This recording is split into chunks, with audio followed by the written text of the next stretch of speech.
Hi hello అందరికీ నమస్తే అండి. అందరూ ఎలా ఉన్నారు? మీరు అందరూ బాగుండాలని మనస్ఫూర్తిగా కోరుకుంటున్నాను. అలాగే నేను కూడా చాలా బాగున్నానండి. ఈరోజు రెసిపీ వచ్చేసి స్నాక్ రెసిపీ. కొంచెం డిఫరెంట్గా ఇలా పానీపూరిని చేసి పెట్టండి. ఎంతో ఇష్టంగా తింటారు. పిల్లలే కాదండి, పెద్దవాళ్ళం కూడా ఎంతో బాగా తింటాం. ఇవి ఇలా తయారు చేసినటువంటి పూరీలను ఇందులో ముంచి రసంలో ముంచుకొని తింటే కనుక చాలా బాగుంటుంది టేస్ట్. అందరూ తయారు చేయండి.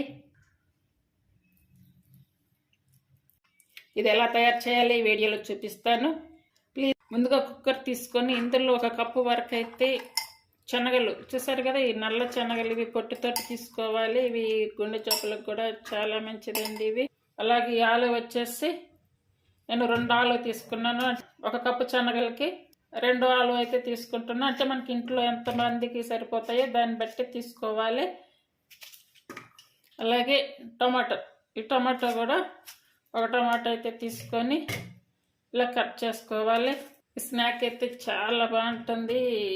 పిల్లల దగ్గర నుండి పెద్దవాళ్ళ వరకు ప్రతి ఒక్కళ్ళు చాలా ఇష్టంగా తింటారు ఇది.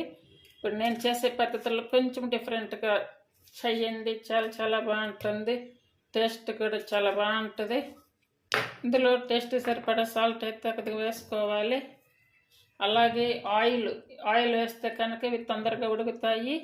ఆయిల్ వేసుకోవాలి. అలాగే 1 పచ్చిమిర్చి ఇవన్నీ వేసుకున్నాక ఇప్పుడు వాటర్ అయితే నేను ఇప్పుడు మనం శనగలు తీసుకున్నాము కదా, దానికి ఇంకా ఎక్కువగానే తీసుకుంటున్నాను. అంటే డబుల్గా తీసుకుంటున్నాను, కొంచెం ఎక్కువ వాటర్గా తీసుకున్నాను. ఇప్పుడు కుక్కర్ మూత పెట్టుకొని 4-5 విజిల్స్ వచ్చే వరకు ఉంచుకోవాలి. స్టవ్ ఆన్ చేసుకొని స్టవ్ మీద పెట్టుకొని, అంటే 4-5 విజిల్స్ అంటే ఫస్ట్ విజిల్ మాత్రం ఫుల్ ఆన్ మీద ఉంచేయాలి. తర్వాత విజిల్స్ వచ్చి కంప్లీట్ సిమ్ మీద పెట్టేసుకుంటే కనుక శనగలు ఆలు మంచిగా ఉడికిపోతాయి. శనగలు అయితే కనుక మనం ముందుగా పెట్టుకోవాలి. చూడండి, కంప్లీట్గా స్టీమ్ అనేది పోయింది. 5 విజిల్స్ అయితే వచ్చాయి. అసలు వాటర్ కూడా ఉన్నాయి. శనగలు ఉడకాలి కాబట్టి నేను 5 విజిల్స్ వచ్చే వరకు కంప్లీట్గా ఉంచాను. ఇవి ఉడికించుకునేటప్పుడు వాటర్ అయితే ఎక్కువగా వేసాను కదా, ఇప్పుడు ఆ వాటర్ అంతా కూడా వంపేసుకోవాలి. అంటే వాటి నుండి సపరేట్ చేసుకోవాలి. అలాగే ఇందులో పచ్చిమిర్చి టమాటాలు వేసాం కదా, ఇవి అయితే సైడ్ పెట్టుకోవాలి. చూడండి, శనగలు కూడా బాగా మెత్తగా ఉడికాయి. చూసారు కదా, 5 విజిల్స్ వచ్చేలా పెట్టాను, బాగా ఉడికాయి. ఇప్పుడు ఇవి వేడిగా ఉన్నాయి కదా, ఈ వేడిగా ఉన్న టైంలో 1 స్పూన్ జీరా పౌడర్ వేసుకోవాలి. అలాగే 1 స్పూన్ ధనియాల పౌడర్, అలాగే 1 స్పూన్ కారం. సాల్ట్ ఇందాక కొంచెమే వేసాను కదా, ఇప్పుడు కూడా కొంచెం ఎక్స్ట్రా వేసుకోవాలి. అంటే సరిపోయిన వరకు వేసుకోవాలి. అలాగే కొత్తిమీర, అలాగే పచ్చి ఆనియన్స్ ఇవన్నీ వేసుకొని బాగా మెత్తగా కలుపుకోవాలి. ఇలా కుక్కర్లోనే కలిపేసుకోవచ్చు. లేదనుకుంటే కనుక మళ్ళీ మనం వీటిని ఒక సపరేట్ బౌల్లోకి తీసుకొని అలా కూడా కలుపుకోవచ్చు. నేనైతే ఈ కుక్కర్లోనే కలుపుతున్నాను. కొంచెం వేడిగా ఉన్నప్పుడే కనుక ఈ కారము ధనియాల పౌడర్ ఇవన్నీ కూడా వేసుకోవాలి. ఈ పానీపూరి అనేది ఈ పద్ధతిలో చేయండి, చాలా బాగుంటుంది. టేస్ట్ చాలా బాగుంటుంది. ఒకసారి ఇలా చేశారంటే మళ్ళీ ఇలానే చేసుకొని తింటారు, అంత టేస్టీగా ఉంటుంది. అలాగే ఇవి నల్ల శనగలు కదా, ఈ శనగలతోనే అని కాకుండా ఇంకా బఠానీ, అలాగే కాబూలి శనగలు, ఇంకా ఆలు కర్రీ ఇలా ఏవైనా ఉంటే కనుక అన్నిటితో కూడా చేసుకోవచ్చు. ఇప్పుడు అవన్నీ ఏమన్నా కూడా ఇలా కర్రీ తయారు చేసుకోవచ్చు పూరీల్లోకి. పచ్చి ఆనియన్స్ కొన్ని వేసాం కదా, ఇందులో ఇంకా సపరేట్గా కొన్ని పక్కన పెట్టుకోవాలి. ఈ మిశ్రమాన్ని అంతా కూడా ఇలా తయారు చేసి పెట్టుకోవాలి. చూసారు కదా, పుదీనా అయితే 1 కప్పు తీసుకోవాలంటే 1 పిడికెట్ తీసుకోవాలి. మనం పుదీనా ఎంత తీసుకుంటామో అలాగే కొత్తిమీర కూడా అంతే తీసుకోవాలి. కొత్తిమీర నేను ఎక్కువగా కాడలు ఉన్నాయి తీసుకున్నాను. చూడండి, ఇవ్వండి కాడలు. శనగలతో పాటు ఉడికించుకున్నాము కదా టమాటో, ఈ టమాటో అలాగే ఈ పచ్చిమిర్చి కూడా వేసుకోవాలి. అల్లం చిన్న ముక్క ఒకటి ఇలా చిన్న పీసెస్గా కట్ చేసుకొని వేసుకోవాలి. అల్లం ఫ్లేవర్ అయితే పానీపూరికి చాలా బాగుంటుంది. అలాగే ఆరోగ్యానికి కూడా మంచిది. జీరా అయితే 1 స్పూన్ వేసాను, అంటే చిన్న స్పూన్ ఇది, ఈ స్పూన్ తోటి 1 స్పూన్ వేసాను. చింతపండు వచ్చేసి చిన్న లెమన్ ఉంటుంది కదా, ఆ లెమన్లో హాఫ్ భాగం తీసుకోవాలి. ఈ శనగలు ఎక్కువగా వాటర్ పోసి ఉడికించాం కదా, ఆ వాటర్ తోటి ఇప్పుడు మిక్సీ పట్టుకోవాలి. బాగా మెత్తగా పేస్ట్ చేసుకోవాలి. ఇలా ఎక్కువ వాటర్ వేసి ఉడికిస్తే కనుక ఇంకా మనం ఎక్స్ట్రా వాటర్ వేయకుండా మంచిగా ఈ వాటర్ తోటి పానీపూరి తయారు చేసుకోవచ్చు. అలాగే సాల్ట్ అయితే చాలా తక్కువ వేసుకోవాలి. ఆల్రెడీ కర్రీలో వేస్తుంది, అలాగే ఇది శనగలు ఉడికించేటప్పుడు వేస్తుంది. అంటే దానికేగా కొంచెం టేస్ట్ కోసంగా అన్నిట్లో కొంచెంగా సాల్ట్ వేసి ఉడికించాం కాబట్టి కొంచెం గమనించుకొని వేసుకోవాలి.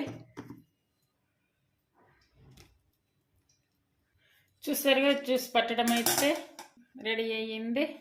ఇప్పుడు ఒక స్ట్రైనర్ తీసుకొని ఇది ఫిల్టర్ పట్టుకోవాలి. అందరికీ ఫుల్ గ్రీన్ కలర్లో వస్తుంది ఈ పానీపూరి జ్యూస్, కానీ నాకు చూసారు కదా ఏ కలర్లో వచ్చిందో. కానీ అన్ని ఐటమ్స్ వేసాను కదా. ఇంట్లో ఉన్న మెంబర్స్ని బట్టి వాటర్ అది యాడ్ చేసుకోవాలి. అప్పుడప్పుడు మనకి పానీపూరి తినాలి అనిపించినప్పుడు ఇలా ఇంట్లోనే హోమ్మేడ్గా చేసుకుంటే కనుక చాలా బాగుంటుంది. ఆరోగ్యానికి కూడా చాలా మంచిది ఇవి ఇట్లా ఇంట్లో తయారు చేసుకొని తినడం వల్ల. చూడండి, ఈ పానీపూరి చేసుకోవడానికి మనకి రసం తయారయ్యింది, అలాగే కర్రీ కూడా తయారయ్యింది. ఇప్పుడు పూరీలు తయారు చేసుకోవాలి. ఇవి చూసారు కదా, ఇవి నేను బయట రెడీమేడ్గా కొనుక్కొచ్చాను. వీటితో పూరి అయితే చేయాలి. పక్కన ఆయిల్ పెట్టుంది, ఆయిల్ కూడా అయితే వేడవుతుంది. ఆయిల్ వేడయ్యింది కదా, ఇందులో అయితే ఈ పూరీలు వేస్తున్నాను. చూసారు కదా మంచిగా పొంగుతున్నాయి. చూడండి, ఇప్పుడు ఇది ఆయిల్లో వేయంగానే పొంగింది. సరే మంచిగా వచ్చిందని తీసాను. బయట వేయంగానే చూడండి ఎలా వచ్చేసిందో.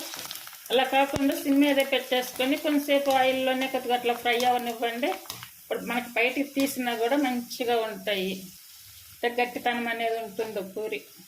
పానీపూరి తయారు చేయడానికి ఇట్లా రసం అయితే తయారయ్యింది, అలాగే కర్రీ రెడీ అయ్యింది, అలాగే పూరీలు రెడీ అయ్యాయి. ఇప్పుడు అన్నీ కూడా సిద్ధంగా ఉన్నాయి. ఇప్పుడు మొత్తం ప్రిపేర్ చేసుకోవాలి. కొత్తిమీర, లెమను, అలాగే ఉల్లిపాయలు, ఈ మూడు కూడా ఇలా మిక్స్ చేసుకొని పక్కన పెట్టుకోవాలి. మీకు టేస్ట్ కొద్ది కావాలనుకుంటే కనుక కొంచెం సాల్ట్ కూడా వేసుకోవచ్చు ఇందులో. ఇవన్నీ కూడా ఇలా హోల్ పెట్టేసుకొని మిశ్రమం చేసాం కదా, ఏదైతే పెడుతున్నానో అలాగే ఇప్పుడు కర్రీ ఇవన్నీ కూడా ఇలా తయారు చేసి పెట్టుకోవాలి.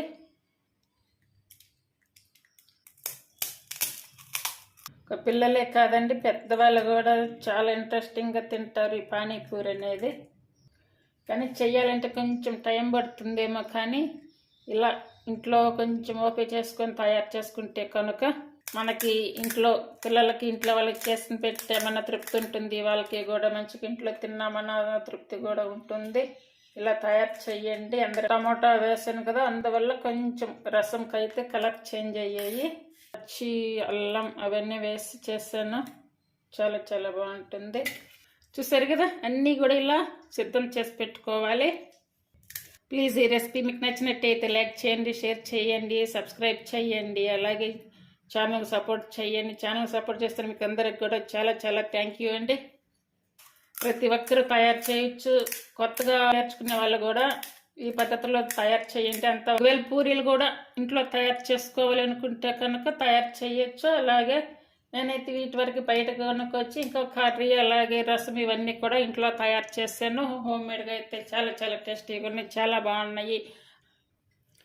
ఇలా తయారు చేసినటువంటి పూరీలు ఇందులో ముంచి రసంలో ముంచుకొని తింటే కనుక చాలా బాగుంటుంది టేస్ట్. అందరూ తయారు చేయండి.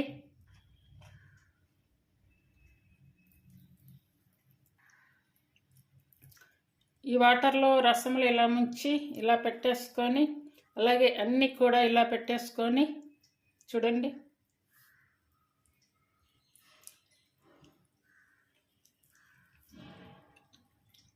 చాలా తక్కువ టైంలో చాలా ఈజీగా చేసుకునేటువంటి ప్రాసెస్లో చూపించాను. అందరూ ట్రై చేయండి. Thank you for watching.